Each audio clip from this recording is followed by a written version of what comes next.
संक्षिप्त में बात बता दें तो उन्हीं के पुत्रों ने जब इंद्र ने घोड़ा चढ़ाया तो ये सागर जो देख रहे हो ना, ये 7 सागर हैं, उन्हीं ने खोदे समुद्र सागर के द्वारा।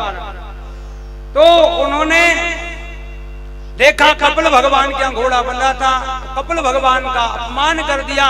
एक दृष्टि संत की 60,000 भस्म हो गए। एक दृष्टि में याद रखना, कभी भी हो, कभी संत महापुरुष का जीवन में अपमान न हो जाए, याद रखना। तो 60,000 भस्म हो गए उसी क्षण। अब उनके उद्धार के लिए उनके यहाँ तप किया, अंशुमान, दिलीप इत्यादि, असमंजस, ये सब तप किए इन लोगों ने, मगर गंगा जी नहीं आई। और लिखा ये है कि इनके तप ज्यादा थे, भगीरथ का कम था। भगीरथ जी ने बहुत कम, इनके अपेक्षा कम तप किया। मगर गंगा जी क्यों आई, उन पे क्यों गंगा जी नहीं आई? अब ध्यान देना, क्योंकि साधना तो कर रहे हो, मगर साधना का उद्देश्य क्या है? तो उनका उद्देश्य यह था कि हम साधना के द्वारा केवल मेरे पितरों को तारना है, मेरे पितरों के कल्याण के लिए गंगा जी आए।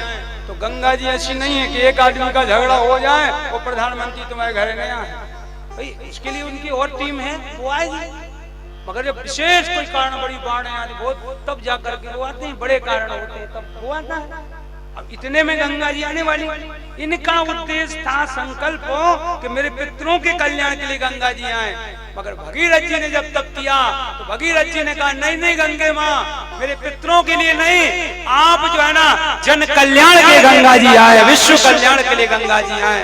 तो जब आपका उद्देश्य विश्व कल्याण हो जाएगा तो जो है ना विश्व कल्याण के लिए गंगा जी अवतरित होंगे, विश्व कल्याण के लिए ही गंगा जी आती। तो उन्होंने संकल्प किया, संकल्प हुआ और तप किया तो गंगा जी भी आने को तैयार हो गई। मगर उन्होंने कहा संभालेगा कौन?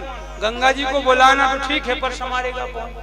तो भोलेनाथ जी की तप किया, तो भोलेनाथ जी को मनाया। भोलेनाथ जी ने कहा ठीक है, गंगा का वेग हम अपनी जटाओं में समाएंगे। तो जैसे गंगा का अवतरण हुआ, गंगा जी आई और 3 धारा में गंगा जी बट गई। एक धारा पाताल पे चली गई, एक स्वर्ग में और एक शिव की जटाओं में बंद हो गई। पूरी धाराएं बंद नहीं हुई शिव की। तो पाताल में भी गंगा है, स्वर्ग में भी गंगा है और मृत्यु लोक में भी गंगा है। इसलिए गंगा जी का नाम है त्रिपथगामिनी। तो गंगा तीनों लोकों में है, पावन करने वाली गंगा है। उनको भी स्वर्ग में भी गंगा चाहिए, पाताल में भी गंगा चाहिए, यहाँ तो गंगा चाहिए चाहिए। तो शिव जी के जटा में एक धारा, उसका नाम जटा शंकरी पड़ा। और एक जो उनकी धारा है वो कथा रूपी गंगा है। इसलिए भज मन राम चरण सुखदाई, जिन चरणों से निकली सुरसरी, शंकर जटा समाई। जटा शंकरी नाम पड़ो है, त्रिभुवन तारण आई। तो गंगा का उद्देश्य त्रिभुवन का कल्याण हो। तो गंगा जी गई, शिव जी से प्रार्थना करी, छोड़ी गई जटाओं में से गंगा जी। और गंगा सागर जो गए होंगे वहां कपिल भगवान का आश्रम है। तो कहां तप किया? बद्री आश्रम। गंगोत्री कोई गया हो, बड़ा सुंदर दिव्य स्थान है, हिमालय है। और वहां तो ऐसे लगता भू वैकुंठ। अगर कोई को वैकुंठ का दर्शन करना, एक बार बद्रीनाथ जरूर जाए, बड़ा आनंद। बद्रीनाथ में बड़ा आनंद, बद्रीनाथ में भागवत कथा हुई, बड़ा आनंद आया। बहुत दिव्य कथा हुई थी, वहां कुछ प्रसंग लेकर कथा करी थी हमने, बड़ा आनंद आया। दर्शन भी करते थे, बढ़िया सुंदर कथा भी श्रवण करते थे, बड़ा आनंद था। बड़ा वैकुंठ है, भू वैकुंठ है। ऐसा भी कहते हैं कि जो गया बद्री वह नहीं रहा दरिद्री। हाँ, दरिद्रता नहीं रहती जीवन में एक बार बद्रीनाथ में, या फिर जो गया बद्री बाकी गया सुधरी। आ गए तो भगवान की कृपा है, जो गए उनसे पूछ लो कि अगर वापस आ जाते तो कहते दूसरा जन्म हुआ है ना। बद्रीनाथ जी की तो बड़ी बद्री विशाल की महिमा है, जाओ कभी दर्शन करो। हाँ, क्या विराजमान था। तो वहां तप किया गंगोत्री में। और जाके गंगा कहाँ? गंगा सागर में समाई, बंगाल में जाके। तो गंगा सागर में इतनी लंबी यात्रा करी, और जहां जहां भागीरथ का रथ चला उसके पीछे जो रथ के द्वारा धार बनाई गई, जैसे नहर बनाते हो ना, ट्रैक्टर चलाते हो आप, ऐसी उनका जो रथ चला है, उस रथ में जो जो जहां से जलधारा वही गंगा है। बाकी गंगा नहीं है। वो तो गंगा धारा हो सकती है, गंगा नहर हो सकती है, मगर गंगा नहीं हो सकती। गंगा वही है जो भागीरथी जहाँ से निकले हैं, वही गंगा कहलाती है साहब, वो गंगा। बाकी नहीं। अब नर्मदा जी कहीं भी पिला रहा है जल, तो वो नर्मदा जी तो यही है। वो नर्मदा जी का जल हो सकता है, नर्मदा जी की नहर हो सकती है, और नर्मदा जी वही है जहाँ से भैया विचरण कर रही है। हाँ हाँ, आप लोग बड़े भाग्यशाली हो, क्योंकि नर्मदा जी जो हैं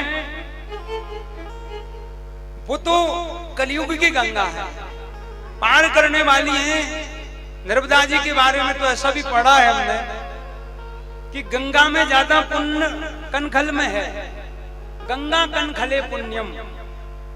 और जैसे गोदावरी दक्षिण में गंगा की तरह पूजी जाती है, गोदावरी का महत्व दक्षिण में जाता है। याम्य गोदावरी पुण्यम, प्राच्याम पूर्व में सरस्वती का पुण्य है। तो ये अलग अलग पुण्य है। मगर बोले नर्मदा जी हर जगह बराबर पूजनीय है, इसलिए पुण्यम सर्वत्र नर्मदा।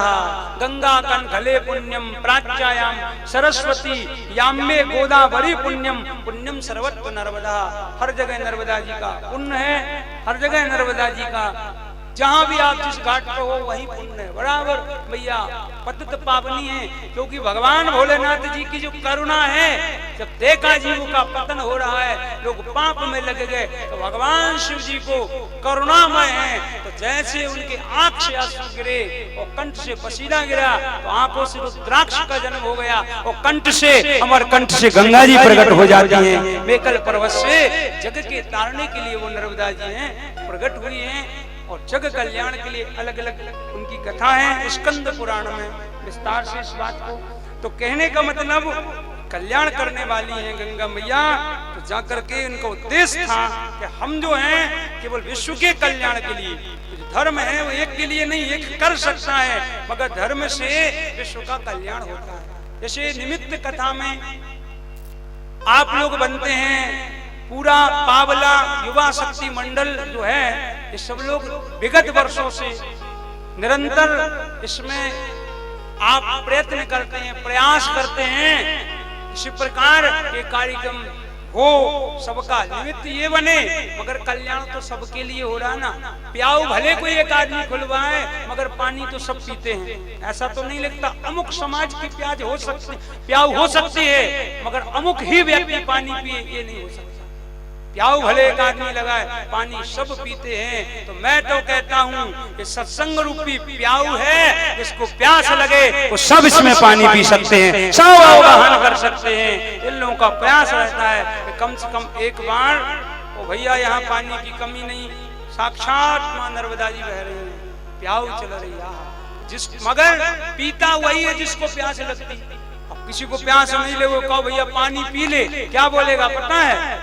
भैया मटका कब से नहीं धोए, पानी कहाँ का है, कब से नहीं भरा, कौन पिला रहा, कौन क्या है, क्योंकि उसको प्यास नहीं लगी। तो 10 बातें करेगा, वो देखो प्यास लगी चुपचाप, उन्हें पूछे कहाँ का पानी, कहाँ का। तो जिसको कथा की प्यास है, जिसको सत्संग सुनना है, वह व्यक्ति तो आगे चुपचाप, जिनको प्यास ही नहीं है वो तो अरे ऐसा नहीं, वो सब समझ रहे हैं इनको प्यास नहीं लगी, वंचित रह जाएंगे। इसलिए भगवान की कृपा है। गिरिराज जी तो भगवान ही उठाते हैं, तो भगवान उठा सकते हैं, मगर जो भगवान गोवर्धन उठाया तो गोप ग्वालों ने लाठी लगाई थी। इसी प्रकार ये कार्य है, कोई करता है तो थोड़ा सपोर्ट करके इस कार्य को संपन्न करा देना, उसी का नाम धर्म है। धर्म में हम लाठी